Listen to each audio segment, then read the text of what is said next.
শ্রীমদ্ ভাগবত মহাপুরাণ, বিষ্ণু পুরাণ, ব্রহ্মপুরাণ, ব্রহ্মবৈবর্ত পুরাণ, পদ্ম পুরাণ, এই সমস্ত পুরাণে শ্রীকৃষ্ণের জীবনের কাহিনী, জীবনের বিভিন্ন লীলার কথা পাওয়া যায়। এখানে একটা বৈশিষ্ট্য হচ্ছে, শ্রীকৃষ্ণের জীবনের যে সমস্ত ঘটনা মহাভারতে উল্লিখিত আছে সেগুলো পুরাণে অন্য কোথাও উল্লিখিত নেই, আবার পুরাণে যে সমস্ত কথা আছে সেগুলি মহাভারতে নেই। এবার যদি ধরে নেওয়া হয় যে ভগবান শ্রীকৃষ্ণের জীবনের যে সমস্ত কাহিনীগুলি আমরা বিভিন্ন জায়গায় পুরাণে পাচ্ছি, সেই সমস্ত গ্রন্থগুলি নেই, কেবল একটি গ্রন্থ আছে, গীতা। তাহলে সেই গীতার আলোকে ভগবান শ্রীকৃষ্ণের কোনো চরিত্র অঙ্কন করা কি সম্ভব? অবশ্যই সম্ভব। যিনি গীতার উপদেশ দিচ্ছেন, এতগুলি কথা বলছেন, তার থেকে আমরা তার জীবনের বা তার যে মূর্তিটি তৈরি করতে পারি সেটি কেমন হতে পারে। আমি প্রলয়ের কাছে যাব। প্রলয়, শ্রীমদ্ ভগবত গীতায় প্রতিফলিত শ্রীকৃষ্ণের চরিত্র, তার বিগ্রহ, তার মূর্তি কেমন হতে পারে, এই বিষয়ে কিছু আলোকপাত করো। নমস্কার। উপস্থিত সকল মহারাজবৃন্দকে আমার প্রণাম এবং অন্যান্য দর্শক মণ্ডলীকে আমার শ্রদ্ধা ও ভালোবাসা। আমার বিষয় গীতাচার্য শ্রীকৃষ্ণ। আমরা সাধারণত শ্রীকৃষ্ণকে প্রেমের মূর্তি হিসেবে কল্পনা করি, কিন্তু তার ব্যক্তিত্বের অন্যান্য অনেক দিকও রয়েছে। তার মধ্যে একটি অন্যতম হল গীতাচার্য, অর্থাৎ তিনি গীতার মহান উপদেষ্টা। উপনিষদ বা শ্রুতি গভীর তত্ত্বে পরিপূর্ণ হলেও তাদের প্রকৃত তাৎপর্য অনুধাবন করা সহজ নয়। এই ঔপনিষদিক তত্ত্বের সর্বশ্রেষ্ঠ শিক্ষক হলেন শ্রীকৃষ্ণ। কারণ উপনিষদে যে গভীর তত্ত্ব রয়েছে, সেই তত্ত্বগুলির মূল কথা শ্রীকৃষ্ণ গীতায় অত্যন্ত সহজ ও সরল ভাষায় ব্যাখ্যা করেছেন। তাই বলা হয়, সর্বোপনিষদো গাবো দগ্ধা গোপাল নন্দনঃ পার্থবৎস সুধীর ভোক্তা দুগ্ধাং গীতা মহৎ দুগ্ধা গীতাম মৃতম মহৎ। অর্থাৎ অর্জুনকে বৎসরূপে সামনে রেখে শ্রীকৃষ্ণ সমগ্র উপনিষদকে গৌরূপে দহন করে সেখান থেকে যে গীতামৃত স্বরূপ দুগ্ধ নিশ্চিত হয়েছিল, সেটি সকল সুধীবৃন্দ আস্বাদন করে থাকেন। এই কারণে আমরা ভগবত গীতাকে উপনিষদও বলে থাকি। বিভিন্ন ভাষ্যকার তাদের নিজের নিজের দর্শন অনুসারে গীতার ব্যাখ্যা করেছেন, কিন্তু সেখানেতে কেউ দ্বৈত, কেউ অদ্বৈত, কেউ বা বিশিষ্টাদ্বৈত মত ব্যাখ্যা করতে গিয়ে গীতার মূল ভাবকে কখনো কখনো সংকীর্ণ করে ফেলেছেন। অথচ আমরা গীতায় দেখি শ্রীকৃষ্ণ এই চিরন্তন সত্যবাণীকে এমনভাবে প্রকাশ করছেন যে সেখানে কোনো সংকীর্ণতা নেই, আছে শুধু সমন্বয়। আর এই সমন্বয় ধর্মিতাই হলো গীতার একটি অন্যতম মূল বৈশিষ্ট্য। এখানেতে শ্রীকৃষ্ণ স্বয়ং নিজে বলেছেন যে মানুষের আধ্যাত্মিক উন্নতি ধাপে ধাপে ঘটে। প্রাথমিকভাবে জীবাত্মা স্থূল স্তরে থাকে, ক্রমশ সে সূক্ষ্ম স্তরে উন্নীত হয় এবং পরিশেষে গিয়ে সে পরব্রহ্মে গিয়ে লীন হয়। এই ক্রমবিকাশের ধারণাই গীতার অন্যতম মূল শিক্ষা। শ্রীকৃষ্ণ মানুষের আধ্যাত্মিক উন্নতির জন্য এখানেতে প্রধান তিনটি পথের নির্দেশ দিয়েছেন। সেগুলি হলো কর্মযোগ, ভক্তিযোগ ও জ্ঞানযোগ। কর্মযোগ, এই তিনটি পদ আপাততভাবে আলাদা মনে হলেও গীতার দৃষ্টিতে কিন্তু এগুলো একটি অপরের পরিপূরক এবং এগুলির এখানেতে তিনি বলেছেন যাতে মানুষের সার্বিকভাবে উন্নতি হয়। কর্মযোগ হলো মানুষের জীবনের একটি মৌলিক আদর্শ। এখানেতে শ্রীকৃষ্ণ বলছেন, নাহি কশ্চিৎ ক্ষণমপি জাতু তিষ্ঠত্য কর্মকৃত, অর্থাৎ কেউই কর্ম ছাড়া এক মুহূর্তের জন্যও থাকতে পারে না। অর্থাৎ কর্মত্যাগ নয়, ঠিকঠাকভাবে কর্ম সম্পাদন করতে হবে। আর নিষ্কাম কর্ম হলো এই কর্মযোগের মূল ভিত্তি। তাই বলা হয়েছে কর্মণ্যেবাধিকারস্তে মা ফলেষু কদাচন, অর্থাৎ মানুষের কেবলমাত্র কর্মেই অধিকার রয়েছে, ফলে কোনো অধিকার নেই। এই শিক্ষার দ্বারা মানুষের ফলের আসক্তি থেকে যে একটা টান থাকে, সেই টান বিচ্ছিন্ন, সেটা নষ্ট হয় আর তার মনও শুদ্ধ হয়। আবার যোগঃ কর্মসু কৌশলম, এই উক্তির দ্বারা বোঝা যায় যে এই কর্ম অনুষ্ঠান সেটা এমনভাবে করতে হবে যাতে আমাদের কোনোভাবে বন্ধন না হয়। এইভাবে কর্মযোগ আমাদের শেখায় কিভাবে সংসারের মধ্যে থেকেই কর্তব্য পালন করে শান্ত ও স্থির থাকা যায়। অপরদিকে ভক্তিযোগ, গীতায় একটি সহজ ও হৃদয়গ্রাহী পথ হিসেবে বর্ণিত হয়েছে। এই ভক্তিযোগের মূল কথা হলো ঈশ্বরের প্রতি প্রেম, ভক্তি ও আত্মসমর্পণ। শ্রীকৃষ্ণ বলছেন, মন্মনা ভব মদ্ভক্ত মদ্যাজীমান নমস্কুরু, অর্থাৎ মনকে তার মধ্যে নিবিষ্ট করতে হবে এবং ভক্তি সহকারে তাকে স্মরণ করতে হবে। পত্রম পুষ্পম ফলম তোয়ম ইয়মে ভক্তিয়া প্রয়চ্ছতি, এই উক্তি থেকে আমরা জানতে পারি যে ঈশ্বরের ভক্তির আন্তরিকতাই সেখানেতে গ্রাহ্য হয়, সেখানে বাহ্যিক আড়ম্বর কোনোভাবে গৃহীত হয় না। আর এই ভক্তিযোগের চূড়ান্ত শিক্ষা হলো সর্বধর্মান পরিত্যাজ্য মামেকম শরণম ব্রজ অহং ত্বা সর্ব পাপেভ্যো মোক্ষয়িষ্যামি মা শুচঃ, অর্থাৎ একমাত্র ঈশ্বরের শরণ গ্রহণ করলেই মানুষ তার সকল পাপ থেকে মুক্তি লাভ করতে পারে। এই ভক্তিযোগ মানুষকে অহংকার মুক্ত করে এবং তার সাথে ঈশ্বরের এক গভীর সম্পর্ক স্থাপন করে। আর অন্যদিকে জ্ঞানযোগ হলো আত্মার প্রকৃত স্বরূপ উপলব্ধির একটা অন্যতম উপায়। এখানে বলা হয়েছে নজায়তে ম্রিয়তে বা কদাচিৎ, অর্থাৎ আত্মার জন্ম বা মৃত্যু নেই, এটি হলো চিরন্তন ও অবিনশ্বর। আবার নহি জ্ঞানেন সদৃশম পবিত্রমিহ বিদ্যতে, এই উক্তির মাধ্যমে জ্ঞানের উৎকৃষ্টতাও প্রকাশ পেয়েছে। এই জ্ঞানযোগ মানুষকে অজ্ঞতা ও মোহ থেকে মুক্ত করে এবং তাকে সত্য ও অসত্যের পার্থক্য উপলব্ধি করতে সাহায্য করে। যখন মানুষ বুঝতে পারে যে এই শরীর নশ্বর এবং আত্মা নিত্য, তখন তার ভয় ও মোহ দূর হয়ে যায় এবং সে সমদর্শী হয়ে ওঠে। এইভাবে কর্ম মনকে প্রস্তুত করে, ভক্তি হৃদয়কে পরিশুদ্ধ করে এবং জ্ঞান বুদ্ধিকে আলোকিত করে। এই তিনটির সমন্বয়ের মাধ্যমেই মানুষ সহজেই পরম সত্য বা ব্রহ্মকে লাভ করতে পারে। এইভাবে এক সমন্বিত জীবন দর্শনের মাধ্যমে শ্রীকৃষ্ণ মানব জাতির জন্য একটি চিরন্তন পথ নির্দেশ করে গিয়েছেন। আজকের দিনে দাঁড়িয়ে আমরা অনেকেই মনে করি বিভিন্ন ধর্ম বা সম্প্রদায় আসলে মানুষের কৃত্রিম সৃষ্টি, কিছু কিছু আবার স্বার্থ সিদ্ধির জন্য তৈরি, কিন্তু এ বিষয়ে গীতার দৃষ্টিভঙ্গি সম্পূর্ণ আলাদা।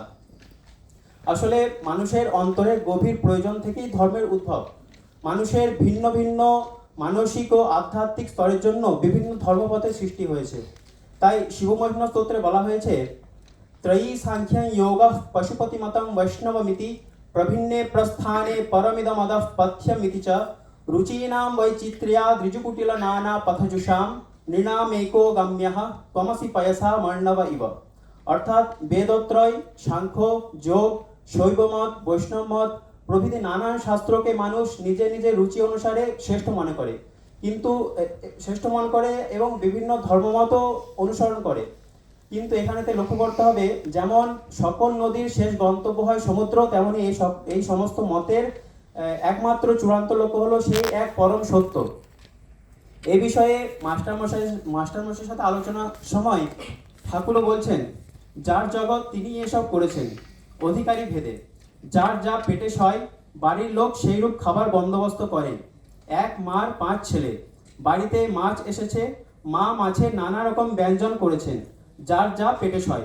কারোর জন্য মাছের পোলোয়া, কারোর জন্য মাছের অম্বল, মাছের চচ্চড়ি, মাছ ভাজা এইসব করেছেন, যেটি যার ভালো লাগে, যেটি যার পেটে সয়। অতএব এই যে বিভিন্ন ধরনের ধর্মমত, এগুলিকে অস্বীকার করা উচিত নয়। এদের মধ্যে অন্তর্নিহিত যে সত্য, একটা যে চিরন্তন সত্য রয়েছে, সেটিকেই আমাদের গ্রহণ করতে হবে।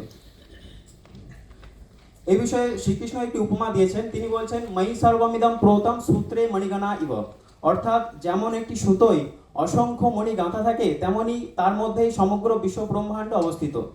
এর মাধ্যমে তিনি বোঝাতে চেয়েছেন যে বৈচিত্র্যের মধ্যেও একতা থাকে।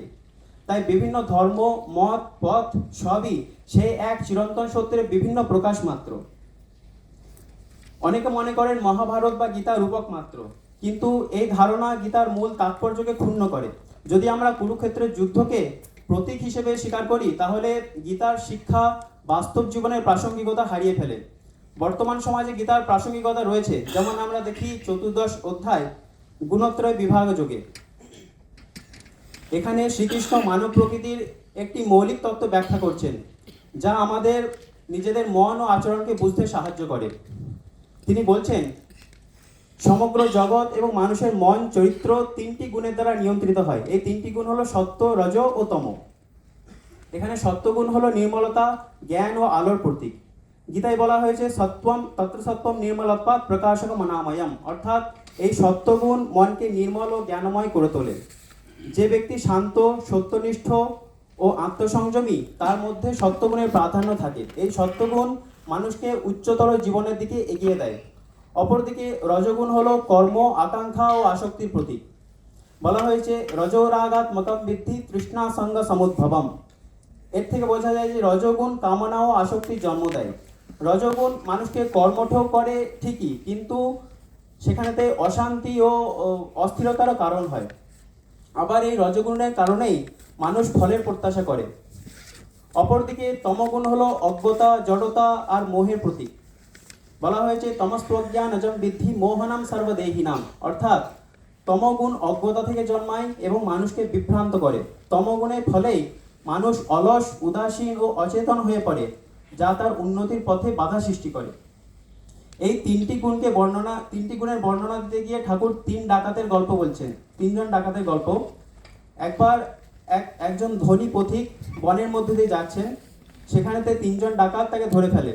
তার সর্বস্ব হরণ করার পরে একজন ডাকাত বললে একে মেরে ফেলো, দ্বিতীয় ডাকাত বললে একে মেরে কোনো কাজ নেই, একে আষ্টে পিষ্টে এখানেই বেঁধে রাখা হোক যাতে পুলিশকে খবর দিতে না পারে। সেই মতো তাকে সেখানে বেঁধে রাখা হলো এবং তারা চলে গেল। কিছুক্ষণ পরে তৃতীয় ডাকাত ফিরে এলো। সে এসে সদয়ভাবে তার বাঁধন খুলে দিল এবং তাকে তার বাড়ির পথ দেখিয়ে দিল।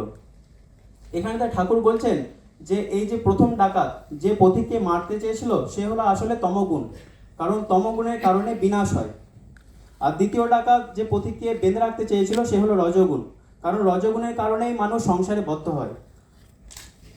আর সত্যগুণ হলো তৃতীয় ডাকাত যে পথিককে বন্ধনমুক্ত করেছিল এবং তাকে তার বাড়ির পথ দেখিয়ে দিয়েছিল, কারণ সত্যগুণ মানুষকে বন্ধনমুক্ত করে এবং তাকে মুক্তির দিকে এগিয়ে দেয়। এইভাবে ঠাকুর তিনটি গুণের বর্ণনা দিয়েছেন।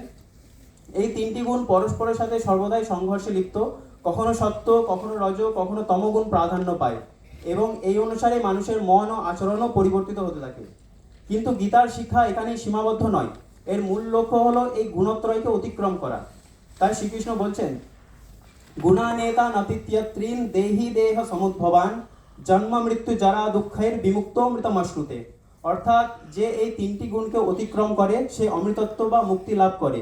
শ্রীকৃষ্ণ আরও বলছেন যে ব্যক্তি বুঝতে পারে যে এই তিনটি গুণই সমস্ত কাজ করে, আত্মার নির্লিপ্ত, সে বন্ধনমুক্ত হয়ে যায়। এই বন্ধনমুক্ত অবস্থায় গুণাতীত ব্যক্তির কি লক্ষণ তাও গীতায় বর্ণনা করা হয়েছে। এই অবস্থাতে তিনি সুখ, দুঃখ, মান, অপমান সব কিছুর ঊর্ধ্বে থাকেন এবং সমভাব বজায় রাখেন। এই সমদর্শিতায় তাকে একজন সত্যিকারের জ্ঞানী করে তোলে। সংক্ষেপে বলতে গেলে মানুষের প্রকৃতি এই তিনটি গুণের দ্বারা নিয়ন্ত্রিত হলেও তার প্রকৃত সত্তা কিন্তু এই তিনটির ঊর্ধ্বেই থাকে। তাই আমাদের কর্তব্য এই আত্মজ্ঞান, সংযম এবং নিষ্কাম কর্মের দ্বারা প্রথমে সত্যগুণের বিকাশ ঘটানো এবং পরে এই তিনটি গুণকে অতিক্রম করা, কারণ এটি হলো আমাদের জীবনের মূল লক্ষ্য। শ্রীকৃষ্ণ এইভাবে মানুষকে আত্মোন্নতি ও মুক্তির পথে পরিচালিত করেছেন। গীতা আবার আমাদের শেখায় যে সংসারের মধ্যেই, অর্থাৎ কর্তব্যের মধ্যে থেকেই ধর্ম পালন করতে হবে, পালিয়ে নয়। সংগ্রামের মধ্য দিয়েই মুক্তির পথ উন্মুক্ত হয়। এখানে শ্রীকৃষ্ণ কেবলমাত্র একজন শিক্ষক নন, তিনি স্বয়ং ভগবান, যিনি মানব দেহ ধারণ করে মানুষের বিভিন্ন অবস্থায় নিজেকে প্রতিষ্ঠিত করেছেন। তিনি পুত্র, বন্ধু, যোদ্ধা, রাজা সকল ভূমিকাতেই অবতীর্ণ হয়েছেন। তার জীবনে আমরা দেখতে পাই এক অনন্য সমন্বয়, যেখানে কর্ম, ভক্তি ও জ্ঞানের পূর্ণ বিকাশ ঘটেছে। গীতার আরেকটি গুরুত্বপূর্ণ শিক্ষা হলো সমদর্শিতা। তাই বলা হয়েছে ইহৈবতৈর জিতস্বর্গ এষাম সাম্যে স্থিতম মনঃ, অর্থাৎ যাদের মন সমত্বে প্রতিষ্ঠিত তারা এই জীবনেই সংসারজয়ী হয়ে যায়। আরও বলা হয়েছে সমম পশ্যন হি সর্বত্র সমবস্থিতম ঈশ্বরম, অর্থাৎ যিনি সর্বত্র ঈশ্বরকে সমানভাবে দেখেন তিনি কাউকে হিংসা করেন না এবং পরম গতি লাভ করেন। গীতার শিক্ষা আমাদের আর একটি গভীর সত্য উপলব্ধি করায়, সেটি হলো মানব জীবনের উন্নতি বাধা ও সংগ্রামের মধ্য দিয়েই ঘটে। বিশেষ করে কলিযুগে যেখানে অশুভের প্রাবল্য বেশি, সেখানেই নতুন সত্যের বীজ রোপিত হয়। এই বীজ একদিন মহাবৃক্ষে পরিণত হয় এবং মানব সভ্যতাকে নতুন পথে পরিচালিত করে। শ্রীকৃষ্ণ আসলে গীতার মধ্যে এমন একটি চিরন্তন জ্ঞান রেখে গিয়েছেন যা যুগে যুগে মানুষের পথপ্রদর্শক হবে। তাই আমরা আজকের দিনেও দাঁড়িয়ে দেখি এই গীতার শিক্ষা শুধুমাত্র ভারতে নয়, সমগ্র বিশ্বে ছড়িয়ে পড়েছে।